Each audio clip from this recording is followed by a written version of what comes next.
بله تماشا بانیجا هلبت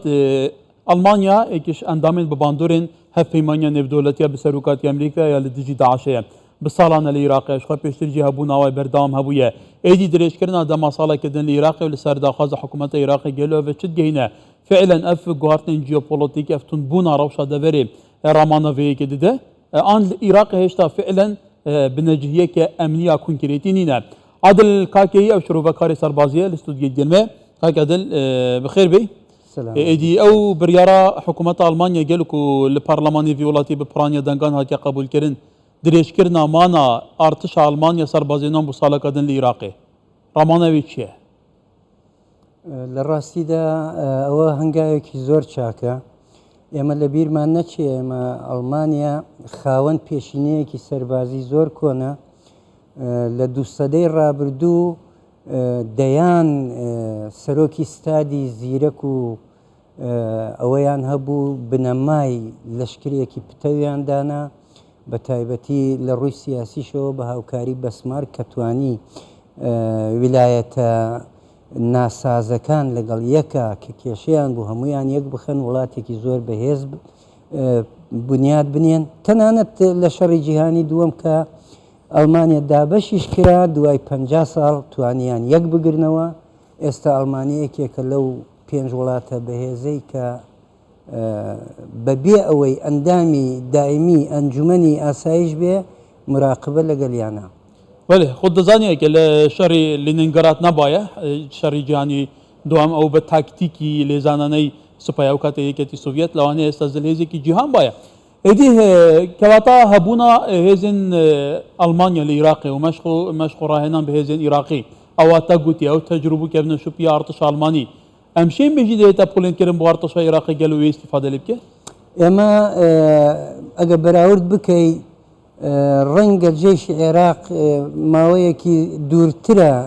لە 21ەوە جێشی عێراق هەیە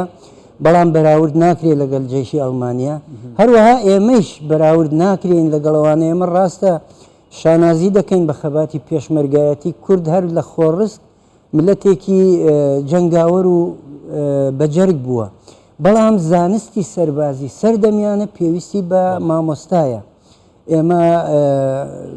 زۆر بە پێویستی دەزانین مامۆستاکانی لەشکری ئەڵمانیا لەگەڵمانە بن هاوکاری پێشمەرگە بکەن بۆ ئەوەی چەند هەنگاوێکی تر بچینە پێشەوە بله البته آلمانیا جایی که شان ولاتانه تأکید سر پروسس چکسازی وزارت پیشمرگی دی که هفخصنا هزا پیشمرگی که حتی دوی چارچوبی دا گلو بگم مشخوره هنان جی هزا پیشمرگی دی که اگر فعلا آلین پیوندیدارن هرما کردستان جی بدم خواسته که ولاتین زلهز و بچن تیکرین بیجین کدی مجیک ارتشه که سردمیانه یا پیسوی بەدڵنیایەوە ئەوان وەکوتم پێشینەی خۆی کۆنیان هەیە چۆن چاکسازیان کرد چۆن لەشکری هەرێمەکانی خۆیان یەک خست جێشێکی پتەویان بەکارێنە ئەگەر ئەحمەقی هتلەر نەبووایە ئێستا ئەڵمانیا هەموو ئەوروپای حکوم دەکرد تا ئەمڕۆژ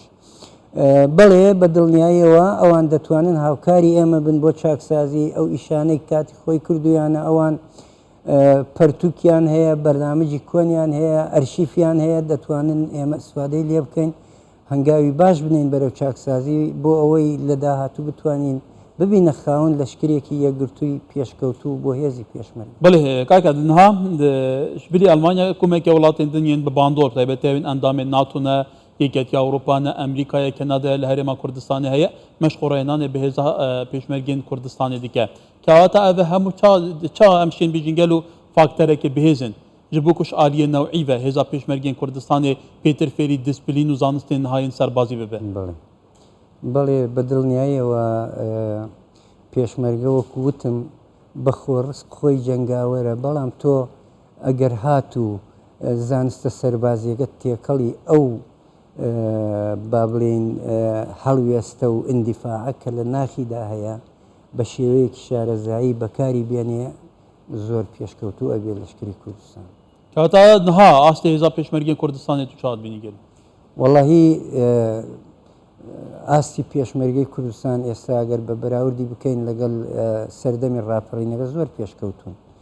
ئێستا پێشمەرگە زەبت و ڕەتی و دیسپلینی سەربازی هەیە ئێستا پێشمەرگە دەتوانێت چۆن سەودا بکە لەگەڵ ئەفسەرەکانیا چۆن دەتوانێت لەگەل لە کاتی شەڕا چۆن مافی مرۆڤ بپارێزێ مافی هاوڵاتی بوون بپارێزێت دەست نەخاتە کاروباری سیاسیەوە بەڵام ئێمە پێویستمان بەوەیە زیاتر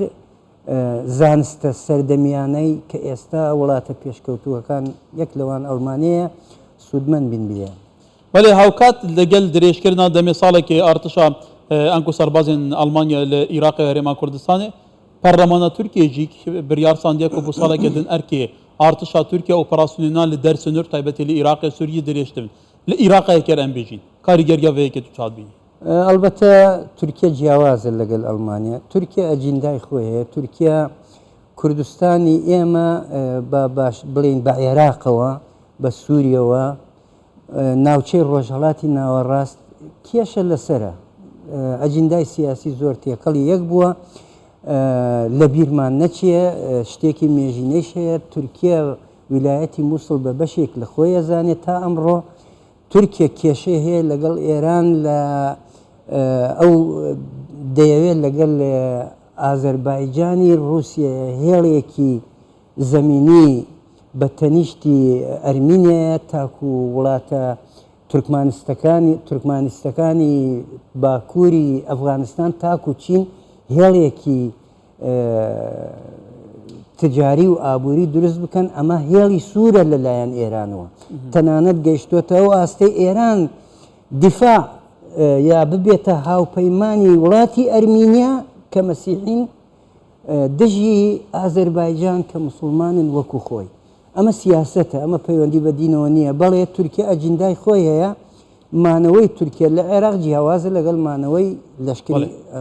ئەڵمانی بەڵێ برێز عادل کاکێ شڕۆڤەکاری سەربازی لە ستودیی گەلمە بوو زۆر سپاس کاکادە سپاس مامۆستا